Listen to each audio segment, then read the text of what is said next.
Next topic is electron really a particle और wave. कहता है जो इलेक्ट्रॉन है वो सच में पार्टिकल की तरह है या वेव की तरह है। कहता हमारे पास हमारे माइंड में एक क्वेश्चन आता है कि इलेक्ट्रॉन रियली कहता पार्टिकल की तरह होता है या वेव की तरह होता है, तो कहता वो एक्चुअल में दिखता कैसा है। कहता 1924 से पहले क्या मान के चलते थे कि इलेक्ट्रॉन है वो क्या है, पार्टिकल की तरह बिहेव करता है। बट 1924 में जब डी ब्रॉगली ने अपना रिलेशनशिप दिया तो उसने क्या बताया कि इलेक्ट्रॉन दोनों तरह से बिहेव करता है, that is as material particle की तरह भी बिहेव करेगा एज वेल एज वो वेव की तरह भी क्या करता है, बिहेव करता है। कहता लाइट की तरह कुछ एक्सपेरिमेंट्स है वो किसको एक्सप्लेन करते हैं कि इलेक्ट्रॉन क्या है कि टिनी पार्टिकल है, छोटा पार्टिकल है, जहाँ पे वो किस तरह बिहेव करता है, पार्टिकल की तरह बिहेव करता है। जबकि कुछ फैक्ट्स ऐसे हैं वो तभी एक्सप्लेन हो सकते हैं जब वो क्या नेचर शो करेगा, अपना वेव करेक्टर को शो करता है। कहते हैं जो इलेक्ट्रॉन्स है, इलेक्ट्रॉन का साइज़ क्या होता है, बहुत ज़्यादा छोटा होता है, इवन हम उसको देख भी नहीं सकते। इवन कहता है अगर हम पावरफुल माइक्रोस्कोप भी यूज़ करें उसके साथ भी हम उसको ऑब्जर्व नहीं कर सकते।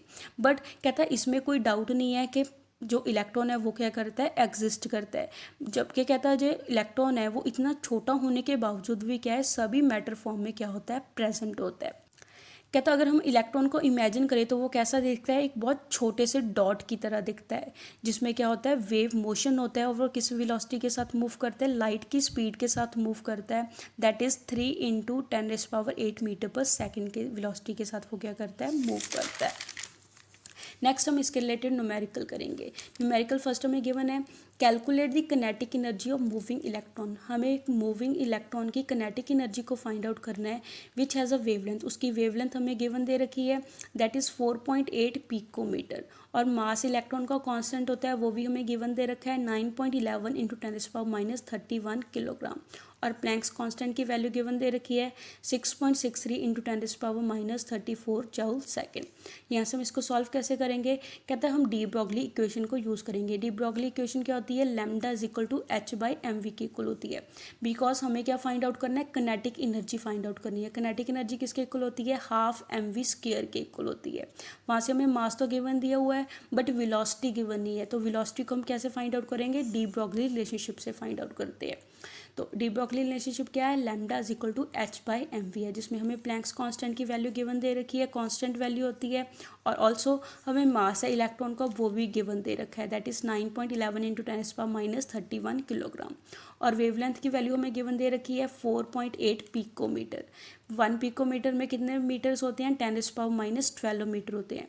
तो 4.8 को 10⁻12 के साथ मल्टीप्लाई करके किस में कन्वर्ट कर लेते हैं, मीटर में कन्वर्ट कर लेते हैं।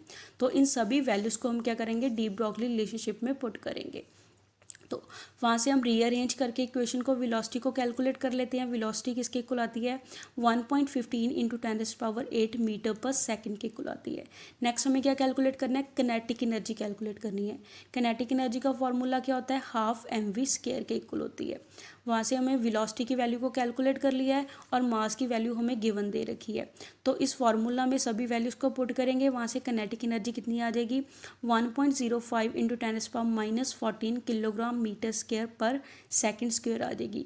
और 1 किलोग्राम मीटर स्क्वायर पर सेकंड स्क्वायर किसके इक्वल होता है, 1 जूल के इक्वल हो जाता है। तो दैट मीन्स ये इसकी वैल्यू जूल में क्या आ गई, 1.05 × 10⁻14 जूल के इक्वल आ गई। नेक्स्ट सेकंड न्यूमेरिकल में हमें क्या गिवन दिया है, find out the number of waves. हमें number of waves find out करनी है बोहर के लिए जब इलेक्ट्रॉन क्या करता है, 1 रेवोल्यूशन को कंप्लीट कर लेता है थर्ड ऑर्बिट में। मीन्स वो एक पूरा सर्कल कंप्लीट कर लेगा थर्ड ऑर्बिट में। तो सर्कुलर ऑर्बिट का सर्कमफ्रेंस किसके इक्वल होता है, n लैम्डा के इक्वल होता है। और सर्कमफ्रेंस को हम क्या लिखते हैं, 2πr लिखते हैं। तो यहाँ से क्या आ जाएगा, 2πr is equal to n lambda आ जाएगा। यहाँ से n क्या है, हमारे पास नंबर ऑफ वेव्स है। तो n की वैल्यू को कैलकुलेट करेंगे बिकॉज हमें number of waves find out करनी है। तो हमारे पास इक्वेशन क्या आ जाएगी, n is equal to 2πr upon lambda के इक्वल आ जाएगी। बट डी ब्रॉगली के अकॉर्डिंग वेवलेंथ किसके इक्वल होती है, h/mv के इक्वल होती है। तो यहाँ से हम वेवलेंथ की वैल्यू को क्या करेंगे, ऊपर वाली इक्वेशन में पुट कर देते हैं। वहाँ से नंबर ऑफ वेव्स किसके इक्वल आ जाएगी, 2πr × mv/h के इक्वल आ जाती है। बट कहता है mvr क्या होता है, एंगुलर मोमेंटम होता है। तो हम इसको कैसे लिखेंगे, 2π/h × mvr के इक्वल लिख लेते हैं। ऑल्सो कहता है जो एंगुलर मोमेंटम है बोहर के थर्ड ऑर्बिट के लिए वो किसके इक्वल होता है, M V R is equal to N H by 2 pi के इक्वल होता है। यहाँ पे एन थर्ड ऑर्बिट के लिए फाइंड आउट करना है तो एन की वैल्यू क्या हो जाएगी 3 हो जाएगी। तो यहाँ से एम वी आर किसके इक्वल आ जाएगा 3h/2 पाई के इक्वल आ जाएगा।